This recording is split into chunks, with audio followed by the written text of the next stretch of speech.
اور کیفیت ابھارنا چاہتا ہے اور بتاتا ہے کہ احکام کی تعمیل ترتیب کی پہلی منزل ہے۔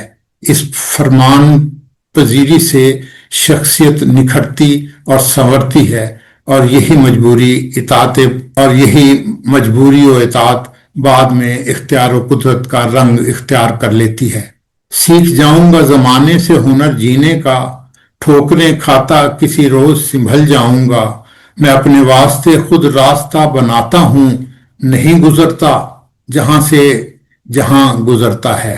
اشرف جاوید کی شعری وسعت کا اندازہ کیجئے۔ میں اپنے واسطے خود راستہ بناتا ہوں، نہیں گزرتا جہاں سے جہاں گزرتا ہے۔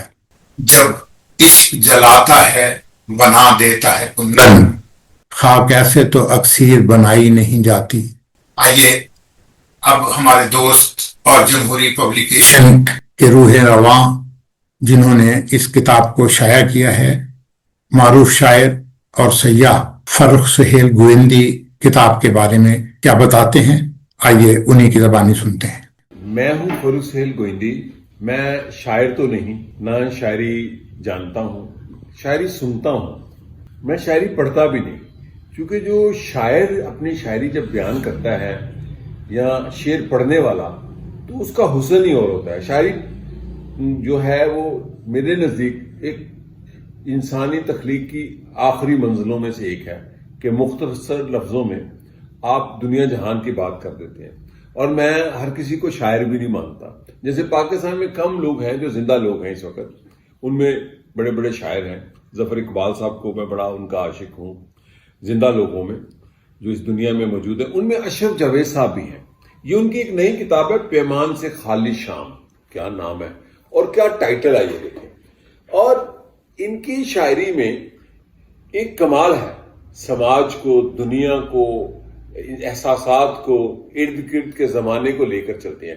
یہ 70 غزلوں پر مشتمل ان کا ایک مجموعہ ہے، اور ان کی متعدد کتابیں ہیں۔ کمال کی شاعری کرتے ہیں۔ مثلا اس میں میں نے جب دیکھا تو 2 شعر مجھے بڑے پسند ہے جو میں پڑھ کے سناتا ہوں، اگر میرا تلفظ اچھا نہ ہو تو معافی چاہوں گا۔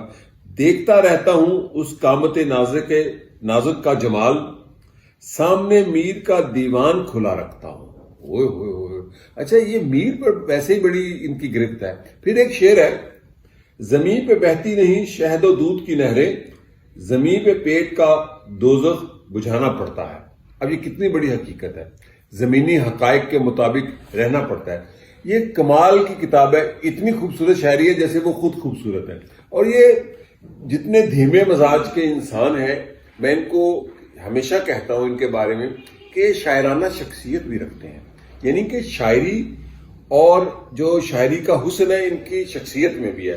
کتاب کا نام ہے پیمان سے خالی شام، اور اشرف جاوید صاحب کی کتاب ہے، آپ ضرور پڑھیں اس کو۔ آپ نے فرخ سہیل گوئندی سے اشرف جاوید کی کتاب کے بارے میں ان کے تاثرات سنے، تو ہم اس کے ساتھ ساتھ آئیے اب آپ کو اشرف جاوید سے ان کا کلام ان کی زبانی سنواتے ہیں۔ افلاس میں ہے خلق خدا کی جڑی ہوئی، پھر بھی امیر شہر کو اپنی پڑی ہوئی، اچھا مقام فقیر کا طبقہ تمام رات، بارش تو میری چھت پہ گھڑی دو گھڑی ہوئی، غم اس قدر شدید تھا سب بردے غم ہوا، دیواریں ضبط ڈھہ گئی جو تھی کھڑی ہوئی، اس بار تو چراغ برابر جلا رہا، اس بار تو ہوا کو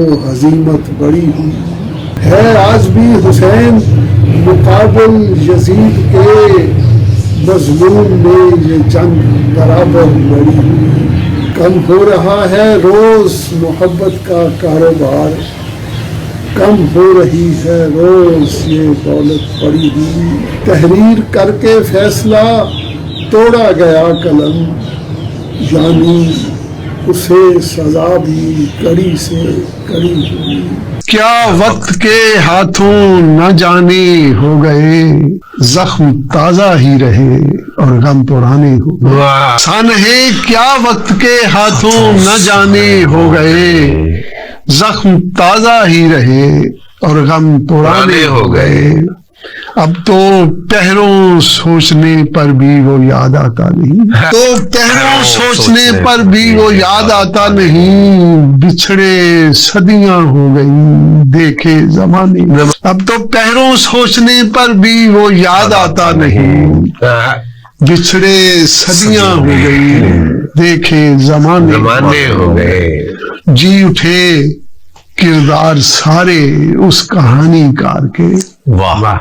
جی اٹھے کردار سارے اس کہانی کار کے.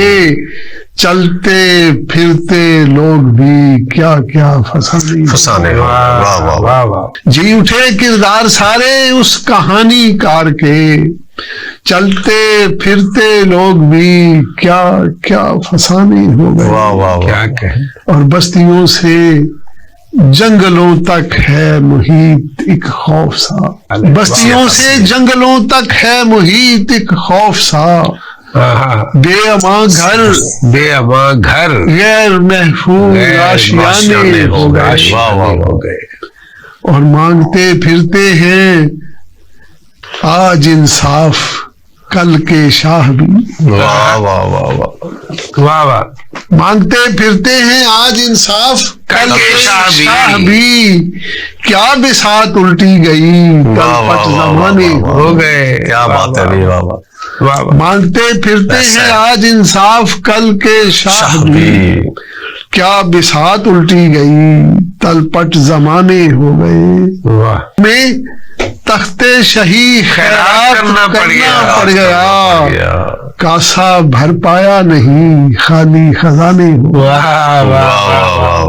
عشق میں تخت شہی خیرات کرنا پڑ گیا. کاسا بھر پایا نہیں خالی خزانے نہیں. خالی خزانے ہو گئے. جن کو ملنا تھا چلے آئے ہیں غایت کے بغیر. جن کو ملنا تھا چلے آئے ہیں غایت کے بغیر.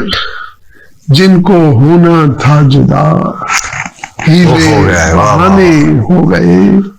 اور سو رہا ہے شہر سارا کب سے لمبی تان کر.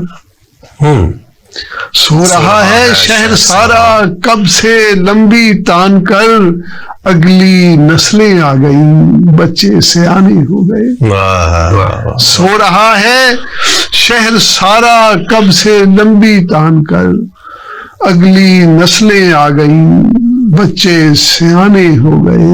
اب تو پہروں سوچنے پر بھی وہ یاد آتا نہیں. اشرف جاوید سے ان کی شاعری کا کچھ حصہ سنا. یہ جو غزلیں انہوں نے پیش کی ہیں یہ اسی کتاب میں شامل ہیں. اشرف جاوید کی شاعری پڑھنے اور مفاہیم سمجھنے کی دعوت دیتی ہے. اس لیے ہمارا کہنا ہے کہ اشرف جاوید کی یہ کتاب پیمان سے خالی شام خریدیے تاکہ آپ اشرف جاوید کی شاعری سے اسی طرح لطف اندوز ہو سکیں جس طرح ان کے گزشتہ مجموعوں سے ان کی شاعری سے آپ نے لطف لیا.